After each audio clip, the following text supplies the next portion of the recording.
तर बाबांनो आलाय तुमचा भाऊ परत एक नवीन ब्लॉगमध्ये. बघू शकताय तीच जागा, तीच गाडी, तेच ब्लॉग आणि तीच माणसं. बाकी काही नाही. दिवसभरात शेवटच्या 2 ट्रिप राहिल्या, कालच्या तेवढ्या त्या पूर्ण करायच्या आहेत. ती सकाळपासून 2-3 फोन केले. 7:30 वाजताच फोन आला त्याचा. म्हटलं आता झोपलंय, म्हटलं बरं रे यायला काय जायचं, कालच्या लय दमलं यायला. दमायचं विषय काय नाही, भैयाला टाइमपास करतात, बाकी काय नाही. नुसतं त्यांचा धुडकूच वेगळीच मजा आहे त्यांची. बघा त्यांच्यातच भाचाभाची चालते बोल. हा भरत नाही, तो भरत नाही. बघा आता याला वरती चढवलाय आणि हा भैया इकडे खाली उभा राहिलाय. बाकी काय एवढंच आहे, भैयांना दाखवायचं आणि मजा घ्यायची फक्त, बाकी काही नाही. बाकी पुढे गेल्यावरती चला. पण आहे बघा, शानूने भरलेत फुल पाईप. शानू आरटीओच्या भीतीने चाललाय, भाजवूनच जाणार. अरे ऐक, चल माझ्यासोबत एक्सप्रेसने जाऊ. बघा मी पण त्या साईडवरती चाललोय, हा पण त्या साईडवरती चाललाय. पण याचा कवट्या महाकाळ झालाय, बाकी काय नाही. याची हवा टाईट झाली फुल. ह्याला म्हटलं होतं हांडेवाडेवाल्यांसारखे बांध म्हणून, तर ऐकलं नाही माझं. हे बाई माझ्या गाडीत रीती वाटतात. ऐक मी काय म्हणतोय, सोबत जाऊ, रापरूप जाऊ ना इकडनं एक्सप्रेसनी. काय नाही होत, चल. बाकी पुढे गेल्यावरती नात करते काय, पायपान रेती भरायलाच लागते. चला बाकी पुढे गेल्यावर दाखवतो. तर आपण बघू शकता, आलो होतं चहा न्यायला.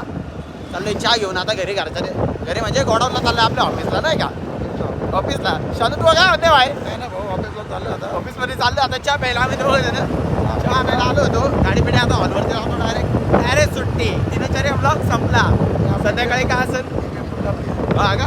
अरे शानूची गाडी बघा पाठीमागून गेली, तिकडनं पाठीमागून ते काय नाही. शानू चावतंय असं, बाकी काय नाही. बाकी पुढे गेल्यावरती चला. तर बाबांनो बघू शकताय बघा, एकदम गरमागरम चहा आहे, मस्त एकदम. घरी चहा बनवला नाही आयुष्यात कधी. आणि आता इथे गणेश भाऊच्या इथे आल्यावरती बनवायला लागतोय. कसं नात करते काय, हॅशटॅग चहावाला, बाकी काही नाही. कसं आहे, टॉपचा चहा का नाही, पिऊन दाद्यावरती दाखवतो तुम्हाला. गणेश भाऊ बा आता चहा प्या, आज कसं वाटतं मला सांग.